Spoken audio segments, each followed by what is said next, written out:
Olá pessoal, tudo bem? Eu sou Davi Coelho e nesse vídeo aqui eu vou falar um pouquinho das minhas impressões sobre o Five Tribes. Five Tribes que eu conheci na Gen Con de 2014. Tive o prazer, inclusive, de voltar de lá com a minha caixinha assinada por Bruno Catala, o designer do jogo. Designer que eu sou muito fã. Você que acompanha aqui o Sigo Coelho sabe disso. E esse joguinho aqui, ele foi simplesmente o número 1 do meu Top 100 de 2017. Então olha aí, ó, não é pouca coisa não, tá? Esse jogo, inclusive, ele foi o último jogo que eu joguei dos jogos que eu trouxe daquela Gen Con. Ele ficou lá na minha mala um tempinho, eu vi o pessoal jogando, eu falei, nossa senhora, cara, não tô entendendo nada. Um monte de peça, um monte de meeple e tal. Mas ele tem regras relativamente simples de aprender a jogar. A dificuldade do jogo é jogar ele direito. E demorou um pouco assim para eu conseguir perceber o que eu estava fazendo no jogo. Não assim de você conseguir fazer as coisas que você precisa fazer no jogo, mas você entender a sacada dele de custo de oportunidade. No Five Tribes, a gente está movendo os nossos meeples pelo mapa usando um sisteminha bem conhecido como Mancala, que é esse negócio de pegar peças e ir jogando ao redor de algum elemento do tabuleiro, algum espaço do tabuleiro, e fazendo uma ação onde você termina. Esse sistema ele não é efetivamente uma mecânica. Ele não é considerado uma mecânica dentro do universo do board game.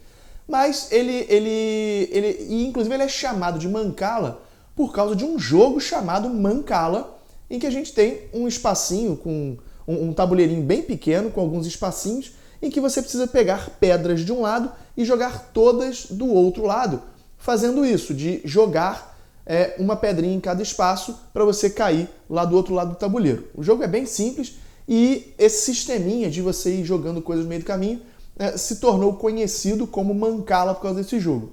O Trajan é outro jogo que usa esse sisteminha de Mancala, assim como outros jogos. Então a gente precisa pegar meeples do tabuleiro e, usando esse sisteminha de Mancala, cair em um espaço final, e aí a gente realiza não só a ação da tribo que a gente usou, que a gente terminou, né, no movimento, como também ativa o espaço de ação que a gente parou. E se você zera os meeples do espaço, você coloca o seu camelo ali, e aí o controle daquele espaço, que é representado pelo seu camelo, vai te dar pontos de vitória no final do jogo, assim como outras diversas coisas vão te dar pontos de vitória. O jogo ele tem uma sacada muito boa, que é na escolha da ordem do jogo.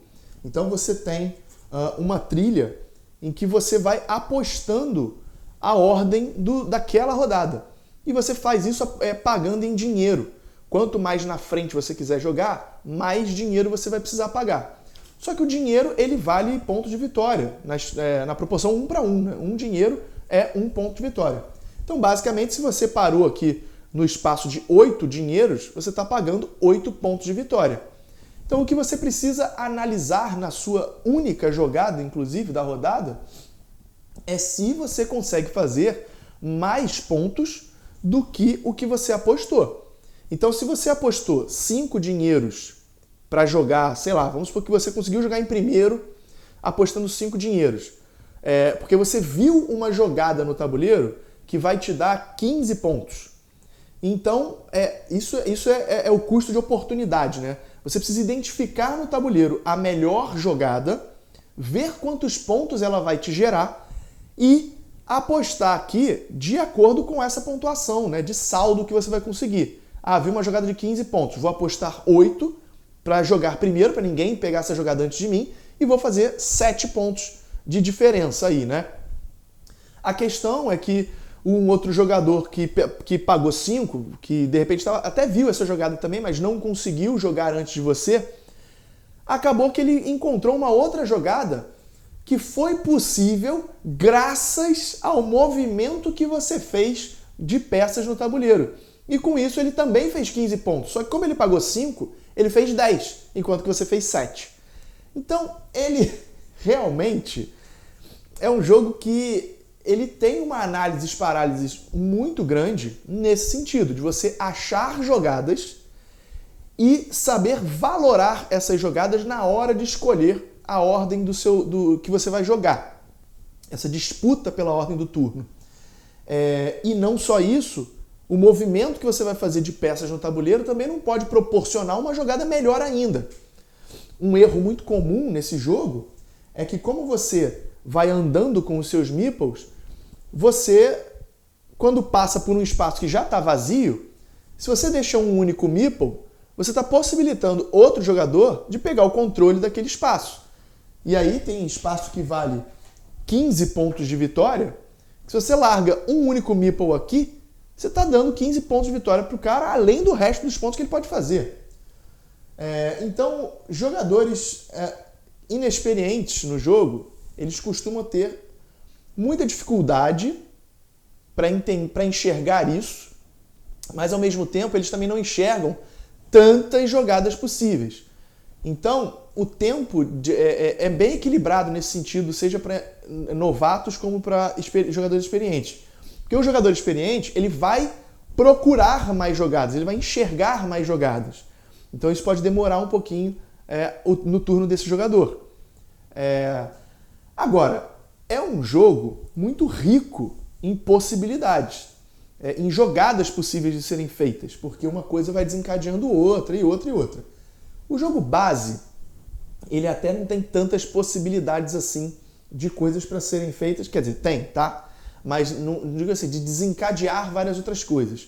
Porque esse jogo, ele já tem 2 expansões. A primeira, 3 expansões, né?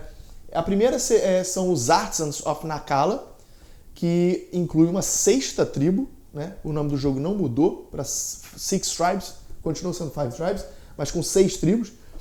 E essa 6ª tribo, sim, inclui, além de incluir mais espaços de ação no jogo, o tabuleiro fica maior, tem montanhas que vão bloquear o seu movimento, deixando o movimento mais difícil ainda, e adiciona alguns artefatos com habilidades absurdas, que aí sim pode desencadear uma coisa e outra, e outra, e outra, e outra, e outra. Os Artisans também valem muito mais pontos.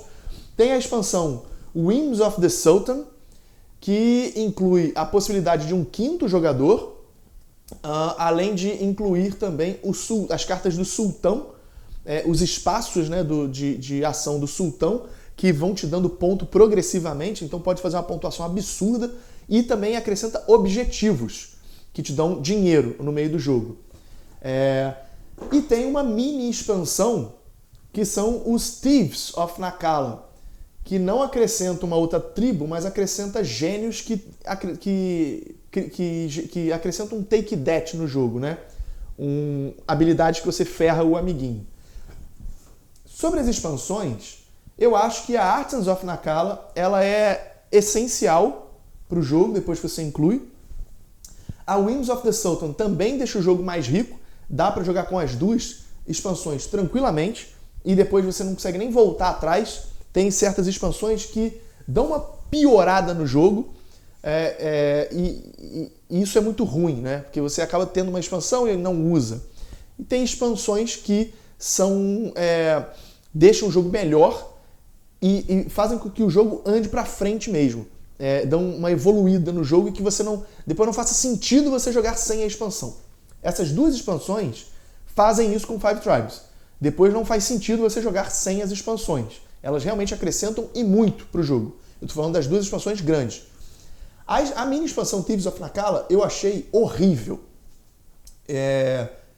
Eu não acrescento essa mini expansão para jogar. Ela basicamente coloca só 6 gênios a mais. São 5 gênios das 5 cores de tribo, mais um gênio que vai para o deck de gênios. E esses gênios das 5 tribos ficam separados. Você consegue comprar ele lá no meio do jogo e tal, e ele prejudica o amiguinho. Acho que tira um pouco da característica do jogo. Então essa mini expansão eu não gostei.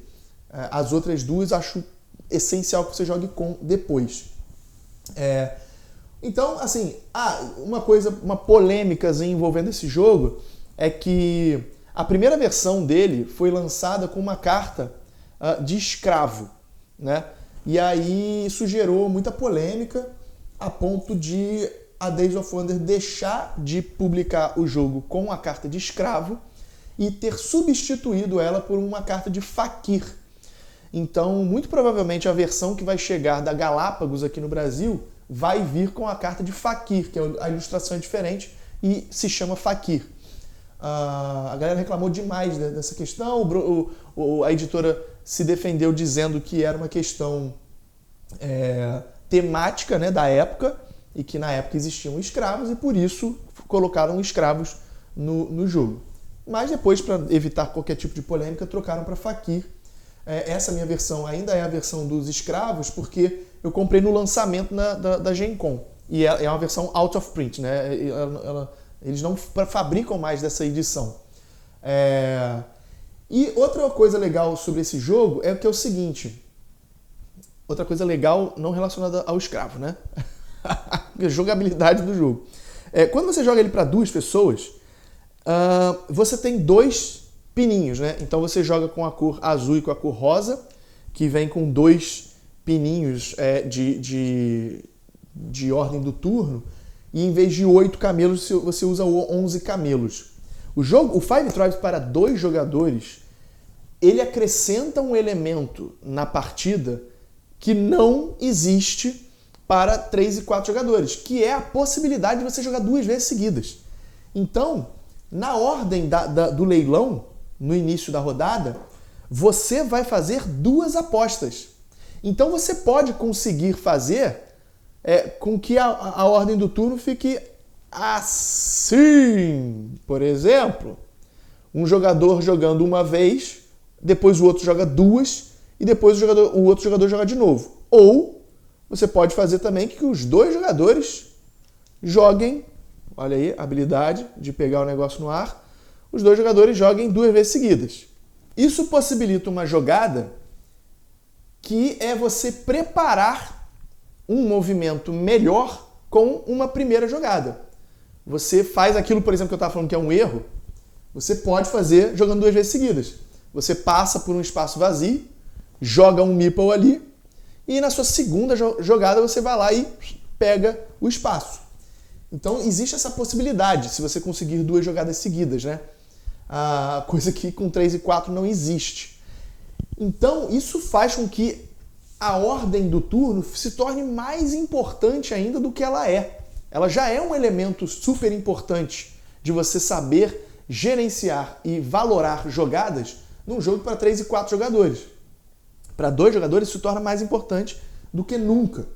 Porque é importante você não deixar o seu oponente jogar 2 vezes seguidas e é importante você tentar jogar 2 vezes seguidas. Então, o melhor dos mundos é você fazer isso daqui e ser o jogador rosa. Porque o seu oponente não vai jogar 2 vezes seguidas e você vai jogar 2 vezes seguidas. Então, se você conseguir fazer isso, milipuntes, né? Você vai conseguir pode fazer jogadas de muitos pontos, principalmente com a expansão, né? Que, nossa senhora, você faz muito ponto com os artefatos dos artesãos. Então, olha só, gente, um jogo que ele é muito bom. Acho incrível ele não ter recebido grandes prêmios, inclusive. Ele não agrada muita gente no sentido de... Como ele pode ser muito complexo, nesse sentido de análise de jogadas, que algumas pessoas podem não gostar desse tipo de jogo, com análise de parálise.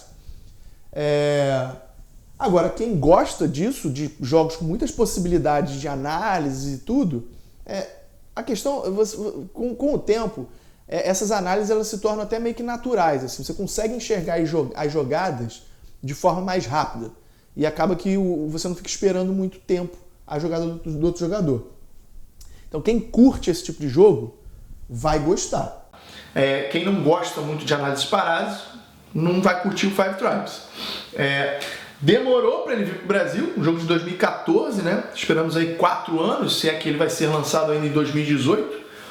Espero que sim.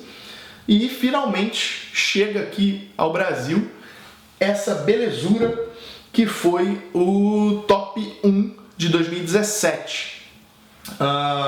Então fica aí a sugestão para você. Finalmente estou falando do Five Tribes aqui no canal, né? Jogo número 1, e não tinha aqui ainda no Circo Coelho. Agora sim tem aí para você conhecer regras, review e gameplay aqui. Demorou? Então é isso, minha gente. Espero que vocês tenham curtido esse vídeo aqui. Deixe o seu like, seu comentário, sua inscrição aqui no canal. Não se esqueça de seguir o Coelho nas redes sociais. Eu sou o Davi Coelho, vou ficando por aqui e a gente se vê no próximo vídeo.